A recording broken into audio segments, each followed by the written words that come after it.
The Democratic Republic of Congo and Rwanda-backed armed group, the M23, signed a ceasefire agreement on July 19th to end fighting that has devastated the country's mineral-rich but conflict-torn east.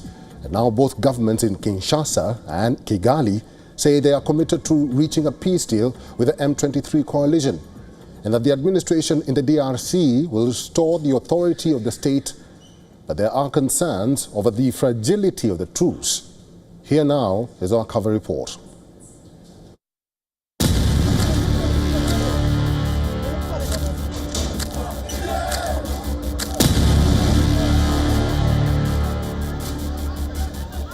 The Democratic Republic of Congo and the M23 rebel group signed the Declaration of Principles in Qatar to end fighting in eastern Congo.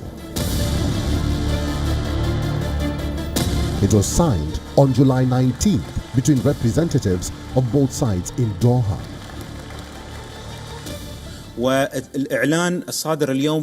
The declaration issued today is merely a declaration of principles that paves the way toward a comprehensive agreement, covering all the main points related to the root causes of the dispute between the two parties.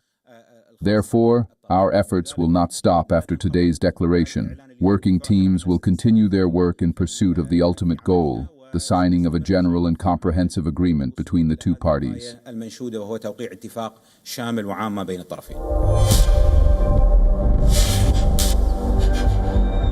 The DRC and Rwanda-backed M23 rebels have been engaged in heavy fighting, sparred by M23's bloody January assaults and capture of the DRC's two largest cities.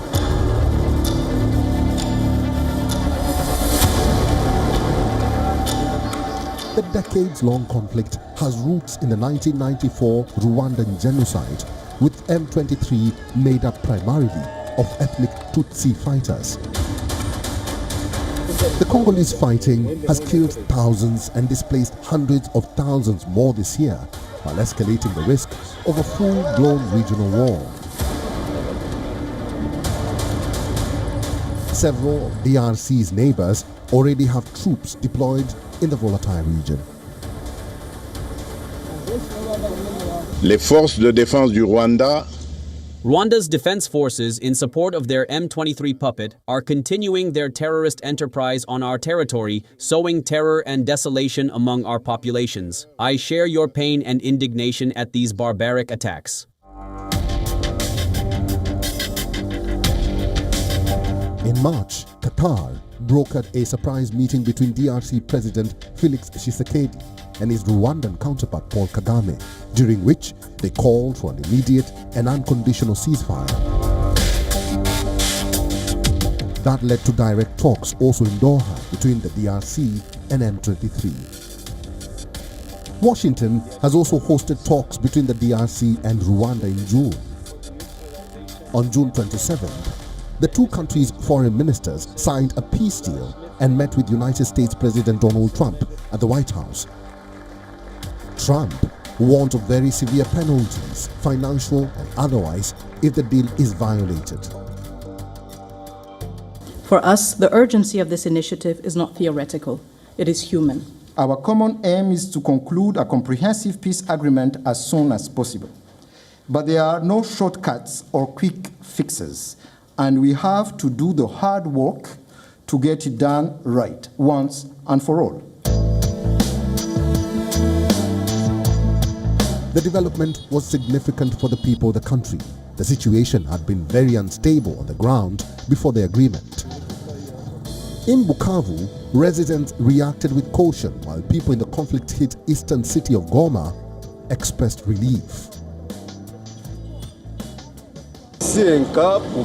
We are beginning to fear that if one side releases political prisoners and the other does not, what would happen to the one who did not respect the agreement? But also, we continue to ask the AFC M23 to be very sincere in its commitments, and the Kinshasa government to also be sincere and not repeat what we experienced last time, when we were told there would be a ceasefire, while weapons continued to fire here and there. I think this is a great step forward, a great hope for thousands of people who are directly affected.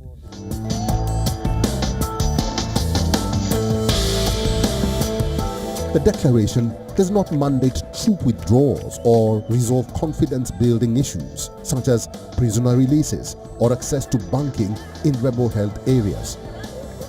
However, it commits both parties to begin talking by August 8th and finalize a comprehensive peace agreement within 10 days. An official involved in the talks said the deal includes a mechanism for a permanent ceasefire and restoring state control over eastern Congo. Africa Bureau, WION, World is One.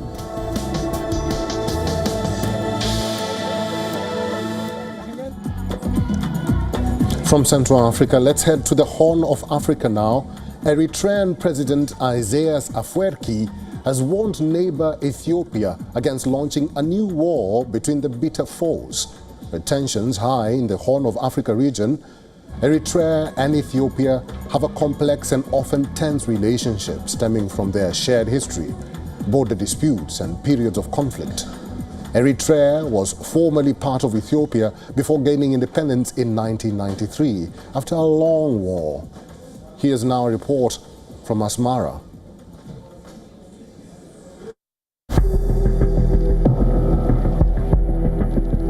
Eritrea and Ethiopia have had fraught relations since the former declared independence in 1993, with tens of thousands of people killed in a war between the two from 1998 to 2000. At the heart of the current tension, according to the Eritrean government, is landlocked Ethiopia's long-held desire for a seaport. Afwerki, who has ruled Eritrea with an iron fist since independence, warned Ethiopian Prime Minister Abiy Ahmed that he would not be able to simply overwhelm his country by weight of numbers.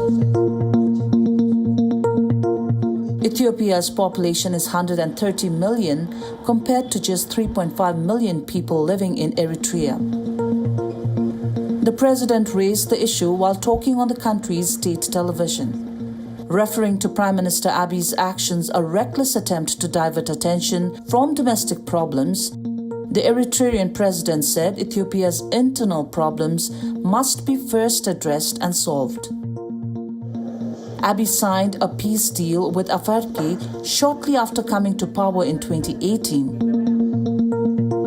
But a violent conflict erupted in Ethiopia's Tigray province from 2020 to 2022 as Eritrea's forces backed rebels there, fighting Ethiopian troops. At least 600,000 people were killed in the conflict, according to an African Union estimate. Although a peace deal ended the fighting, Eritrea has maintained a military presence in Tigray and relations between the neighbors have deteriorated.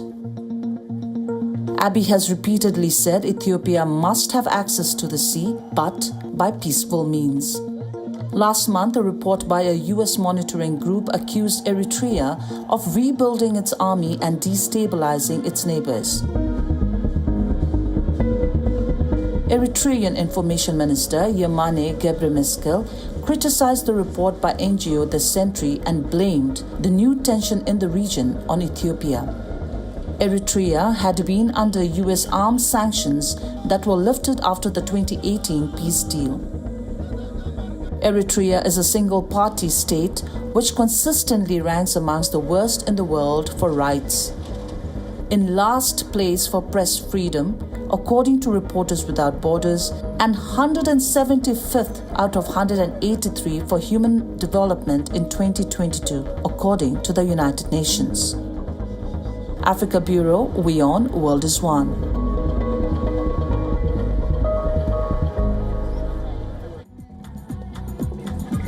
The United States has controversially flown 2 batches of deportees to Africa. Most of them are not Africans. The first batch landed in South Sudan in early July. Last week, another batch was offloaded to Eswatini. The Africa-bound deportees are convicted criminals whose countries have refused to take them back. In the backdrop of widespread domestic outrage, the US Supreme Court authorized Trump's populist election policy of mass deportation of immigrants. But why are African countries accepting deported convicts of foreign extractions? Here's a report.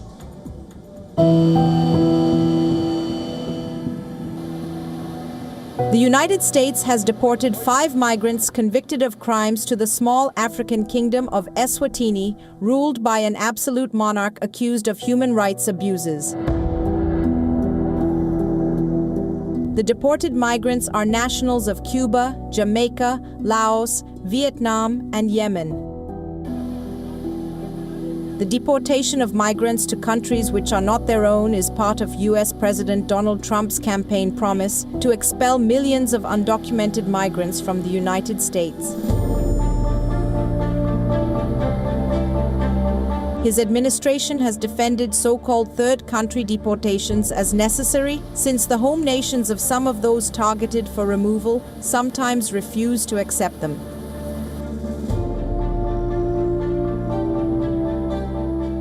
In a series of posts on the X social media platform, Tricia McLaughlin from the U.S. Department of Homeland Security listed the crimes the 5 deported to Eswatini had been convicted of, describing them as depraved monsters who had been terrorizing American communities. A safe third country deportation flight to Eswatini in southern Africa has landed, she said, adding, "They are off of American soil." The Eswatini government declined to say whether any payments were made as part of the arrangement. The U.S. is the 4th largest market for the country's biggest export, sugar.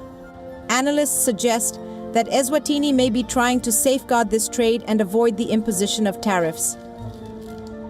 A pro-democracy group, the Swazi Solidarity Network, has condemned the deal as deplorable. The news has sparked public concern over whether local prisons are equipped to securely house such inmates. We condemn that the bringing of hardcore convicts to our country to mix with our young convicts who still have a chance of to be rehabilitated. Why has Sudan allowed to be what we can, if we can be inhuman, call it dumping sites of those people that the American government view as unworthy to be in their own kind. We decry this thing that has happened, and we condemn that the government revisit its stance. Previously known as Swaziland, Eswatini is a small landlocked country that is surrounded by South Africa and Mozambique.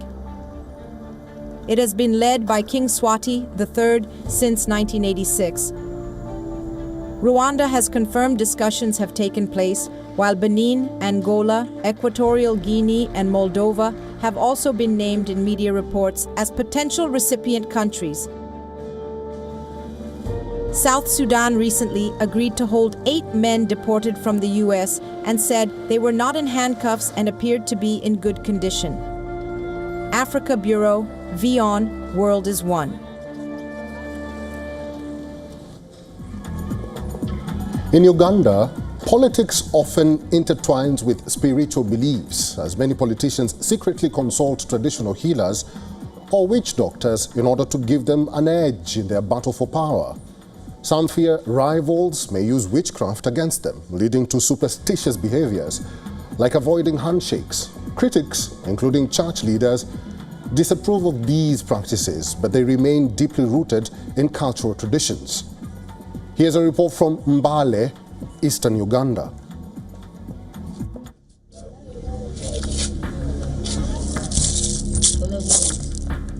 Rose Mukita is a witch doctor in eastern Uganda.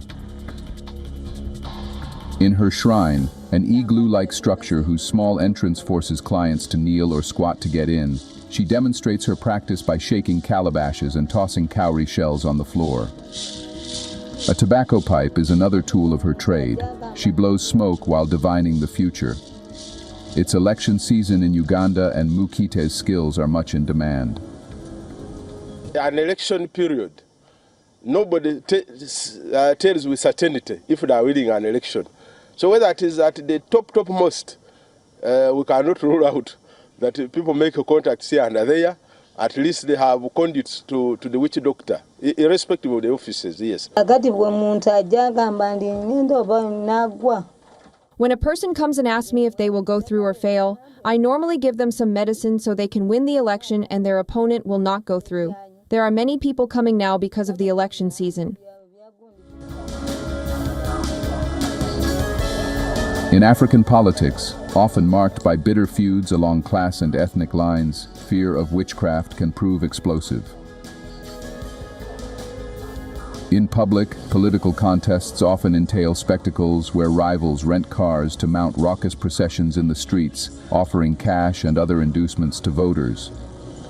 In Uganda's capital, Kampala, and other cities, some street poles are plastered with notices by people promising to magically catch thieves or regain lost lovers. Every political season has its own unique issues. Previously, we never had these serious competitions, which could make people even seem to think that it is between death and life. So me, I do not believe in the whole other perception of maybe going for witchcraft, to go ahead of your opponents or anything. I believe in Christianity, so that is what I focus on most. Praying to God, fasting, knowing that definitely a breakthrough will come. Spiritual warfare among politicians is part of a wider struggle over faith in Uganda, where Christianity is the dominant religion. Ugandan President Museveni, in power for 4 decades and a candidate for re-election, has previously expressed his respect for African witch doctors, an often pejorative term referring to medicine, men and women who prescribe herbs for ailments and others who claim to erase problems by magic. Africa Bureau, WION, World is One.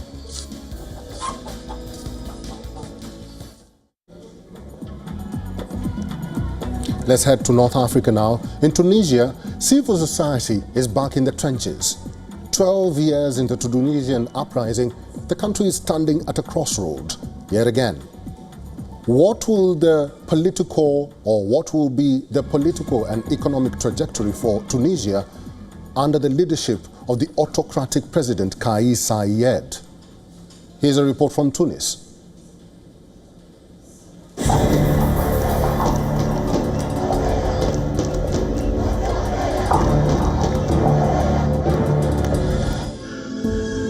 In May 2024, Tunisian activist Sherifa Riahi was arrested just 2 months after giving birth, accused of harboring illegal migrants. Over a year later, she is still in prison without charge. Rights groups see Riahi's case as a symbol of accelerating repression of civil society under President Kais Saied, who dissolved parliament in 2021 and began ruling by decree. The crackdown marks a significant turnaround for Tunisia, where civil society groups flourished in the wake of the 2011 uprising that unseated President Zine El Abidine Ben Ali, inspired other Arab Spring uprisings, and helped shape a democratic transition. Riahi's forced separation from her daughter and young son has been traumatic. Sherifa has now been in prison for a year and a week. On May 7th, she left behind a daughter who was just 2.5 months old and a son who wasn't even 3. The boy is completely worn out and the girl doesn't recognize her mother at all. Since Saied's power grab, at least a dozen civil society figures like Riahi have been detained on allegations activists denounce as fabricated, according to rights groups and lawyers. At least 10 civil society groups have had their assets frozen and offices raided, they say. 67-year-old Saied has accused civil society groups of serving foreign agendas and undermining national unity. Those who run these associations, most of them are traitors and collaborators. The Financial Analysis Authority must do its job, and there is no room for associations that can replace the state. Today, expressing yourself as a civil society activist has become a threat. It's a threat because it makes you a target of stigma, intimidation, questioning, and surveillance, especially if you hold a critical stance on current policies. Activists warn that some of Tunisia's last surviving democratic gains are at risk as the judiciary, media and parliament have all come under tighter executive control and most opposition party leaders are in prison. Rights groups say foreign governments that once championed Tunisia's democratic transition now prioritize curbing migration and short-term stability. Though the space for civil society groups is shrinking by the day, some remain committed. Africa Bureau, WION World is One.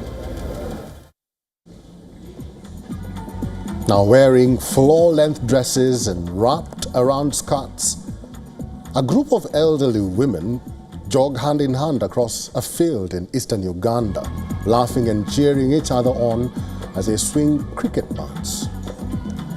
These women are part of a community fitness program aimed at tackling non-communicable diseases such as hypertension, diabetes and heart disease, conditions that have become increasingly common in Uganda, especially among older women.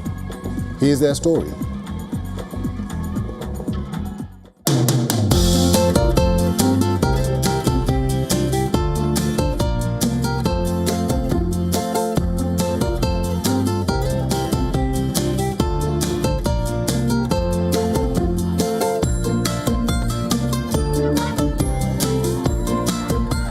Something new.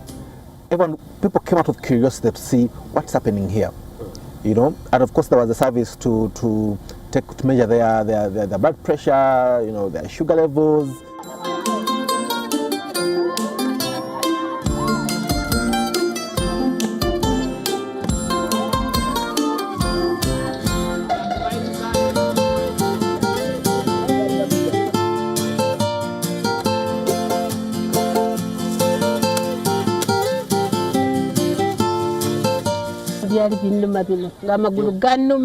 When I started these exercises, I lost some weight. I no longer feel a lot of body pains. I walk properly, dig and do all my house chores without any help.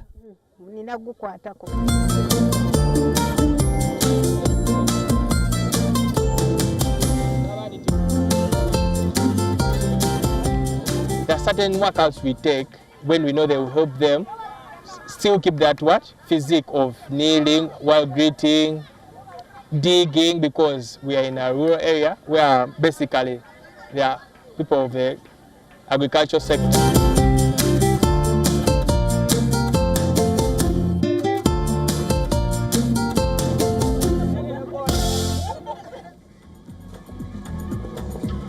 Well, that's all the buzz in Africa this week. Get in touch with us on all our social media platforms and our website and share your story from the continent with us. We'll tell it to the world. I'm Eric Njoka. Thank you for watching this week's episode of World of Africa. It's goodbye from me.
The Earth is sending distress signals. Wildfires, droughts, and melting glaciers. Can we reverse the damage? Explore the harrowing effects of climate change. It's a wake-up call. Global emergency. Climate Tracker on WION World is One. To bring the benefits of the Subhash Chandra Show to your educational institution, teachers and students, send an invitation to Juhi Jha at juhi@such.org.in. Yo One Health Resort is unique.